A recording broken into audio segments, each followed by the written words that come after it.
മമതയെ അടിച്ചിരുത്തി രാഹുൽ. കഴിഞ്ഞ ദിവസം വരെ മമത പറഞ്ഞത് ഇന്ത്യ മുന്നണിയുടെ തലപ്പത്തേക്ക് തനിക്ക് വരണം, എന്നിട്ട് മുന്നണിയെ ഒന്ന് ഉടച്ചു വാർക്കണം എന്നതായിരുന്നു. അതായത് കോൺഗ്രസിന്റെ കയ്യിൽ നിന്നും ഇന്ത്യ മുന്നണിയെ തട്ടിയെടുക്കുക എന്നത് മാത്രമായിരുന്നു ഉദ്ദേശമുണ്ടായിരുന്നത്. അതിനൊത്താശ പാടാനായി ലാലു പ്രസാദ് യാദവും ശരത് പവാറും മമതയ്ക്കൊപ്പം നിൽക്കുകയും രാഹുലിനെ ഒറ്റപ്പെടുത്തുന്ന കാഴ്ചയുമാണ് കണ്ടത്. എന്നാൽ പാർലമെന്റിന്റെ ശീതകാല സമ്മേളനം കഴിഞ്ഞപ്പോഴേക്കും കാര്യങ്ങളെല്ലാം സ്വന്തം വരുതിയിൽ വരുത്താൻ രാഹുലിനെ കൊണ്ട് സാധിച്ചു. അതിന്റെ തെളിവാണ് അംബേദ്കർ വിഷയത്തിൽ പാർലമെന്റിന് അകത്തും പുറത്തും കണ്ട പ്രതിഷേധങ്ങൾ. ഇവിടെ രാഹുലിന്റെ തോളോട് തോൾ ചേർന്നുകൊണ്ടാണ് ഇന്ത്യ മുന്നണി BJPയെ നേരിട്ടത്.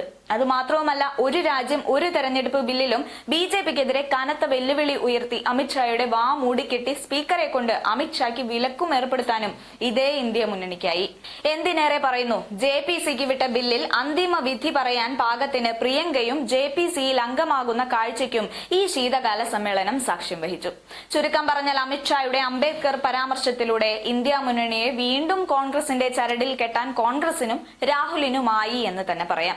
കാരണം ഇന്നലെ സമാപിച്ച ശീതകാല സമ്മേളനത്തിന്റെ ആദ്യ ദിവസങ്ങളിൽ അദാനി വിഷയത്തിൽ മമതയും ഇടതുപക്ഷവും അടക്കം ഭിന്ന അഭിപ്രായം രേഖപ്പെടുത്തുകയും കോൺഗ്രസ് സംഘടിപ്പിച്ച പ്രതിഷേധ പരിപാടിയിൽ നിന്ന് വിട്ടുനിന്നതും ശ്രദ്ധേയമായ ഒന്നായിരുന്നു.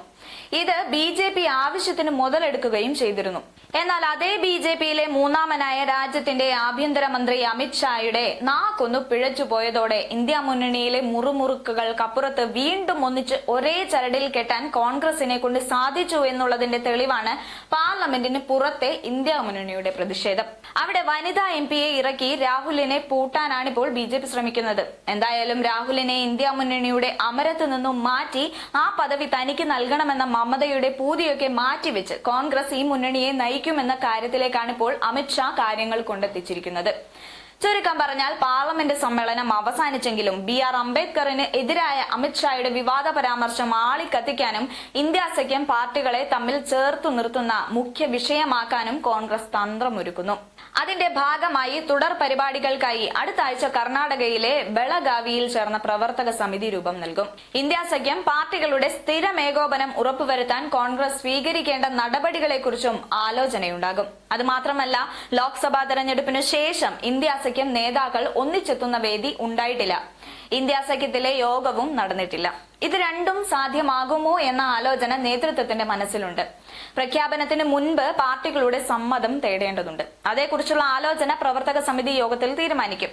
പാർലമെന്റിന്റെ ഇരുസഭകളും പിരിഞ്ഞ ശേഷം ഇന്നലെ AICC ജനറൽ സെക്രട്ടറിമാരായ പ്രിയങ്ക ഗാന്ധി, KC വേണുഗോപാൽ എന്നിവർ പാർട്ടി അധ്യക്ഷൻ മല്ലികാർജുൻ ഖാർഗെയുടെ വസതിയിലെത്തി ചർച്ച നടത്തി.